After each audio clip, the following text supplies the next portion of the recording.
kurva penawaran itu adalah topik untuk menjelaskan, ya, topik untuk menjelaskan hubungan apa nih sayang? Hubungan harga barang yang dijual dan jumlah barang yang dijual, ya, ke dalam bentuk kurva, Oke, sudah. Nah, bentuk kurvanya itu gimana? Bentuk kurvanya itu apakah sama dengan kurva penawaran permintaan? Beda, ya kan? Namanya kurva itu harus ada sumbu vertikal dan harus ada sumbu horizontal. Nah, yang vertikal ini menjelaskan seperti biasa P itu apa sayang?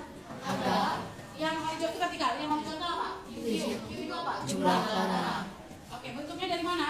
Bentuknya diambil dari kiri bawah ke kanan atas. Ini S, yang artinya sama. Oke, inilah bentuknya. Lalu bentuknya ini ceritanya sama. Dia tidak sembarang digambar bentuknya, tetapi diambil dari bunyi untuk penawaran. Kita cek ya, diambil dari buku penawaran. Contohnya di sini. Ketika harga 1.000, misal contoh, maka jumlah barang yang ditawarkan kita buat 20. Ini A. Dan ketika harga naik, kita umpamakan harga naik 2.000, maka jumlah barang yang ditawarkan naik, ya, kita buat 40. Kenapa naik? Karena sedikit yang laku. Nah, gitu ya.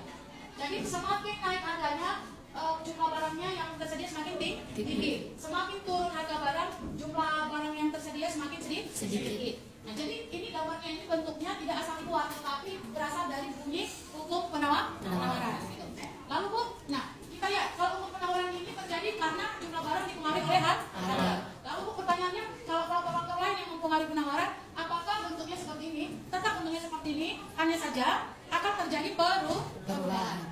Nah, yang ini boleh dibuat ya. Yang ini adalah gambar, ya. Ini adalah gambar kurva, ya, kurva penawaran ketika, ya, penawaran, yaitu kurva bergerak. Artinya terjadi perubahan di sepanjang kurva. Nah, ke atas, ke bawah, ke atas, ke bawah. Kenapa dia ke atas? Karena harga naik. Kenapa dia ke bawah? Karena harga turun. Berarti ini disebabkan oleh harga. Nah, lalu yang kedua ada kurva, ya, kurva penawaran bergeser. Kalau penawaran bergeser, berarti kurvanya berpindah tempat. Kenapa bisa berpindah tempat?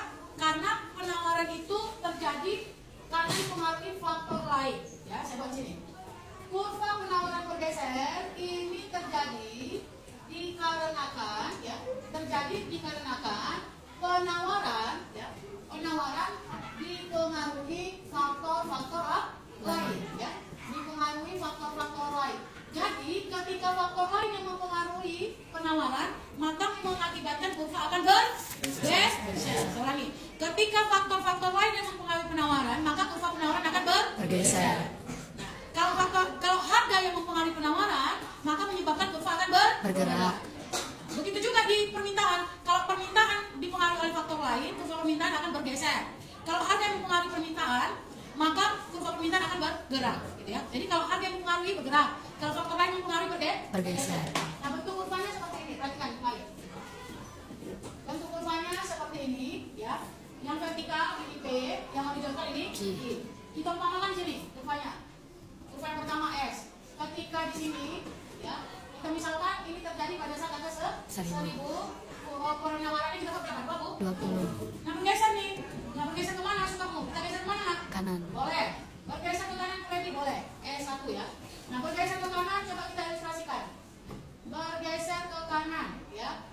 Bergeser ke kanan, harga turun. Jumlah harga tuh kalau penting berapa dah? 800. Jumlah penawaran semakin ke kanan semakin tinggi. Nah, ini titik B, yang pertama titik A. Nah, perhatikan. Itu A. Oh ya, ini tadi A ya. Oke, kita lihat bergeser dari A ke B, dari biru ke hitam, ya, dari biru ke hitam. Kita misalkan, kita ambil contoh, bergeser, ya, dari ke kanan tadi ya, bergeser ke kanan. Bergeser ke kanan berarti dari mana ke mana, Deku? Dari A ke B. Coba, yuk, dari A ke B. A ke B, kita lihat dari harga. A ke B, harganya tuh turun, ya. A ke B harganya turun, harga barang yang dijual turun. Q-nya bagaimana? A ke B, A ke B, jumlah barang naik. QS-nya naik. Oke, coba tengok hukum penawaran. Sama nggak bunyinya? Jika harga turun, jumlah barang yang dijual naik. Beda. Kok beda? Karena ini dipengaruhi oleh faktor-faktor lain. Yang sana dipengaruhi oleh harga.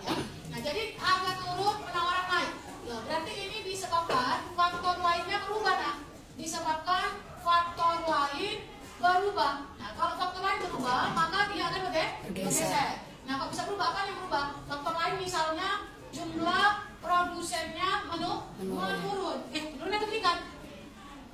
Meningkat kan barangnya naik. Jumlah produsen meningkat atau jumlah penjualnya tambah banyak. Bisa tambah banyak. Mungkin lagi musim durian, mungkin musim barang itu gitu ya. Atau dengan kata lain ya, kalau dilihat dari teknologinya bagaimana sehingga jumlah barangnya banyak? Menggunakan teknologi apa sehingga jumlah barang yang dijual naik? Canggih. Oke. Kalau dilihat dari biaya produksinya, biaya produksi bagaimana sehingga jumlah barang naik? Jumlah produksimu murah atau turun atau rendah? Oke. Siapa ini aja ya. Beda lain? Oke, nah yang kedua, ya misalnya kita ambil contoh bergeser ke mana nih? Ke kiri. Coba kau sendiri dulu, bergeser ke kiri.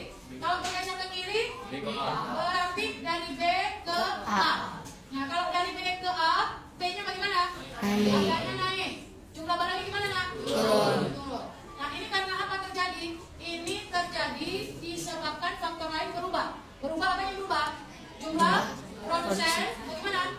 Menurun. Jumlah produsen berkurang sehingga jumlah barangnya yang dijual berkurang. Atau kalau dia menggunakan teknologinya gimana? Teknologinya menggunakan teknologi apa? Rendah. Ya. Kemudian kalau dilihat dari biaya produksinya mengalami apa sehingga jumlah barang yang diproduksi sedikit? Naik, lebih mahal. Jadi nggak mampu membeli bahan baku dalam jumlah yang banyak. Nah itu dia.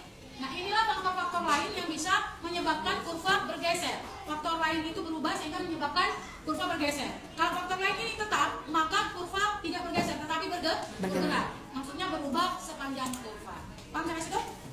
Ada nggak pertanyaan?